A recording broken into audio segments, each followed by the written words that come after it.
May lakad nga ako today kaya nagbibihis ako. Aga nga ako today. Na kayo sa background ko, stock room kasi yan. Ang ako talaga naglinis. Andyan pa kasi yung mga gamit kong nakabag at maleta. Tanggal ko nga din yung kwintas ko kasi mahirap na baka mawala. Alam nyo naman dito sa Maynila. Dalawa nga ngayon yung lakad ko kaya nag-jeep na muna ako. Tapos yung isang lakad ko, nag-joyride na ako kasi hindi ko alam yung address eh. Hindi ko kabisado yung lugar. Baka malate pa ako sa schedule ko, nakakahiya. Pagdating ko nga sa bahay ay nag-selfie muna ako. Kasi minsan lang maging tao itsura ko. Kita ko nga din pagkabihis ko yung mga kapatid ko kumakain ng sampalok. Sampalok with a twist.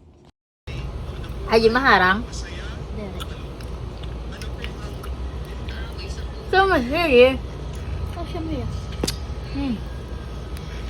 Maasim na maanghang. Sukal niya may halong sili kaya medyo kakaiba yung lasa niya. Dito ko nga naisip yung maasim na candy sa buong mundo kaya nag-order ako. Ang kapatid ko, may mga parcel pa daw ako dito. Dumating nung wala ako kaya isa-isa kong binuksan. At ito nga yung tripod ko.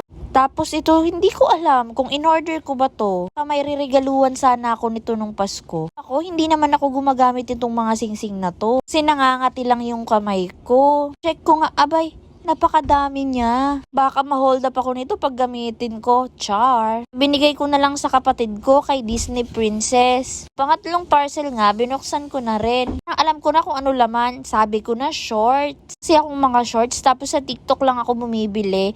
Kasi ang mura sa TikTok, 25 to 35 pesos lang. Mahal kong nabili sa shorts sa TikTok na ukay-ukay is 50 pesos. Ito nga pala itsura niya, 'di ba? Masyadong maikli kasi ayaw ni daddy ng maikli. Pustang hali na kaya nagsaing na ako. School kasi yung mga kapatid ko tapos may sakit yung ate ko. Sana nga rin kami bigas kaya bumili na ako. Nagbuka ako sa presyo ng bigas. 60 pesos yung pinakamura. Tapos 70 yung pinakamahal. Grabe naman. Wala nga dito sila nanay kasi kung nandito sila nanay, nabili si nanay ng per kilo kasi mahal kaya per sako yung binibili niya. Kasi yung nga yung ulam namin tapos nag-crave ako sa sardina. Mili din ako ng sardina. Ito ba yung ginigisang sardinas tapos dinudurog? Lagyan naman ng itlog. Ang sarap!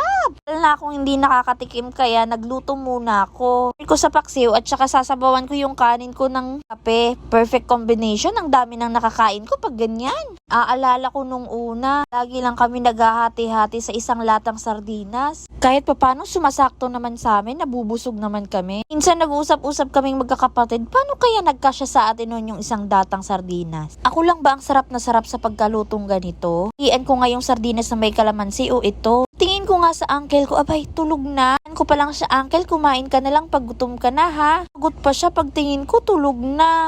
Tapos yung ka-video call niya, andyan pa rin. Dahil may sakit yung ate ko, kinunan ko siya ng pagkain kasi dadalhan ko na lang siya sa kwarto. Akong kapatid char. O ayan, di nga niya naubos, ako pa umubos niya. Tapos ko kumain, inasikaso ko na yung mga documents na kailangan ko pa. Ito na rin yung ginawa ko buong maghapon. Tapos, kaya kami ng bayaw ko kumain sa labas sa Shikis. Hindi ako prepared. Naka-duster lang ako. Hiyang-hiya ako. Kami ng mga kapatid ko, sinama niya kami. Yun, ang patay gutom. Nakakakain na naman. Gutom na ako dyan. Ano naman yung kinain ko? Grabe. Salamat sa panonood.